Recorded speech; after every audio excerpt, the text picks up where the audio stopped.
Hey everybody, welcome back to Purple Finch Photography. For those of you who are new here, my name is Matt.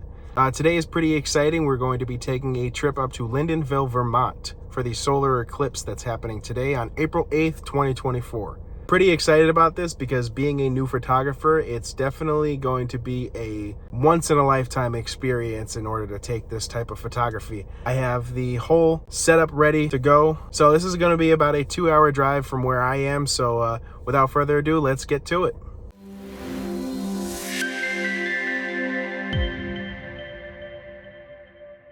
So before we head on up, I just wanted to give you guys a quick insight on exactly what kind of camera I'm going to be using. I have the Canon T2i here. Now this is a great camera for its price range. It's about 10 years old, but it cost me only about 130 bucks on eBay. And I bought this Canon 75 to 300 millimeter lens. This goes great with this camera.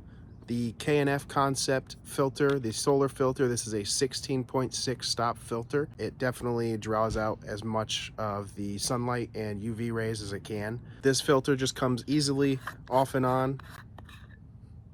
And obviously, as you can see, you won't be able to see anything through that except for the sun. Now this is exactly what you want for this type of camera.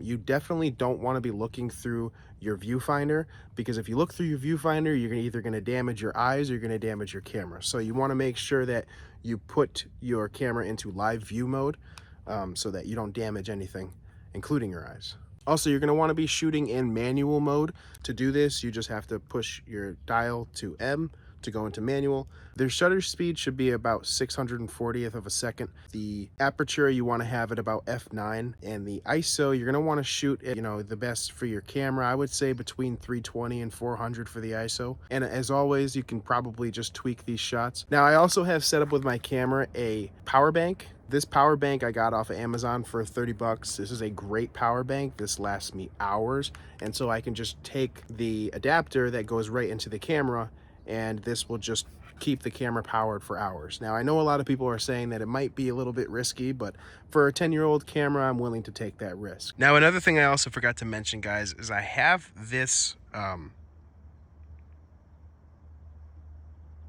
am I brain farting? Okay, picture taker. I don't know, automatic picture taker.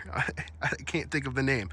But this will help you take shots so that your camera won't be shaking around and won't blur your images when you're trying to take photos. So this comes in handy a lot.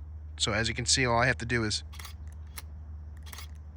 press the button and it'll take multiple photos for me, however I choose. Now I have my autofocus off, so obviously when you push this down lightly, it will autofocus for you, and then you can take your pictures, but I do have it in manual focus right now. So let's take a look at the picture I just took.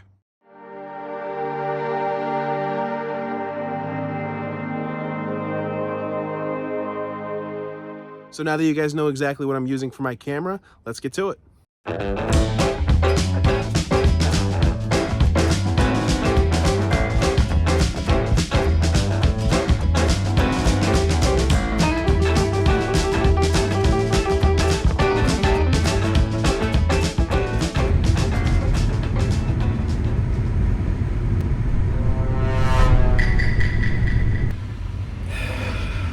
It's worth it. I just keep reminding myself that it's worth it. It's worth it. Estimated time in traffic, 10 minutes. Got him! 1 hour later. 2 hours later. 3 hours later. Can you move it along? I'm all out of time cards. Okay guys, we are here in Saint Johnsbury. We ended up coming to Saint Johnsbury instead of Lyndonville because Lyndonville was a little bit too far. Traffic was pretty crazy. So right now we have the camera set up. Getting a good shot of it so far. My camera wants to focus. There we go. She's in there. I do have my my sunglasses here to see the sun without actually blinding myself. I can't see shit. So we are at about halfway right now. It's still going to take about another hour to see the moon go completely in front of the sun, or half hour I should say. So this is what it looks like through my iPhone camera right now. This is the reason why you can't really take photos with the iPhone. So probably chose the best spot for this. We are at the alumni sports field. Also, another thing to note is that you guys want to make sure that, again, you don't have your viewfinder on. If you have your viewfinder on, you can seriously damage your lens and your eyes.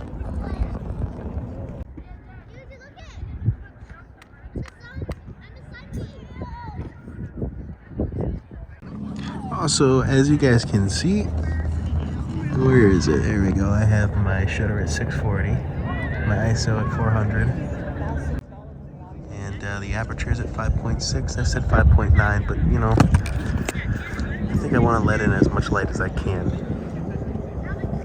because this lens has a 16.6 stop, and that makes the photo kind of dark when it comes up on the screen. So having that extra aperture definitely helps. And as you can see, the sky is starting to dim a little bit. And it looks like in about maybe 15 minutes we'll have totality. Now, I didn't charge my power bank all the way because, to be honest, I really didn't need to. Started out at 31%. Here I am a half hour later down at 30%, so no worries there. We are just about there, guys. About 5 more minutes. There's that start of the diamond ring that everybody talks about. Once totality hits, there will be a 360-degree sunrise effect that goes around the whole. Hopefully I can get the entire thing.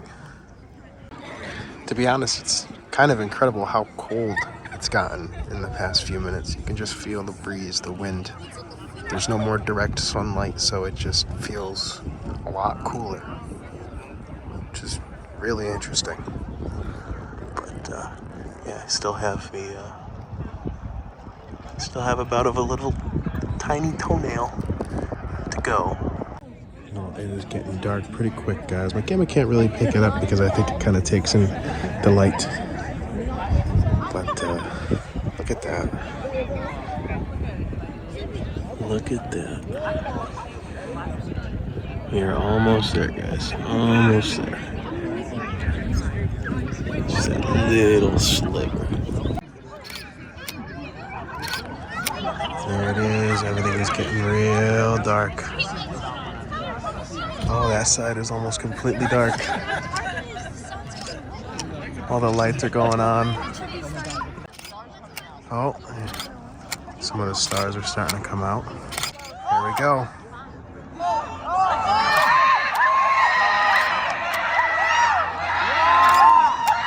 Woo!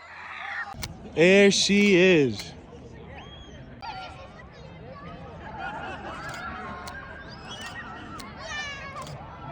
Look at that. Incredible. Still got that sunrise going. And it's coming back. Absolutely incredible. All right. Now we got the solar filter back on. It was a quick 1 minute, but that was pretty incredible. So now that the eclipse is done, or well, mostly, I'm going to show you guys some finished photos after this. I'm also going to keep taking pictures so that I can get the rest of the eclipse. So yeah, here's some of the finished products.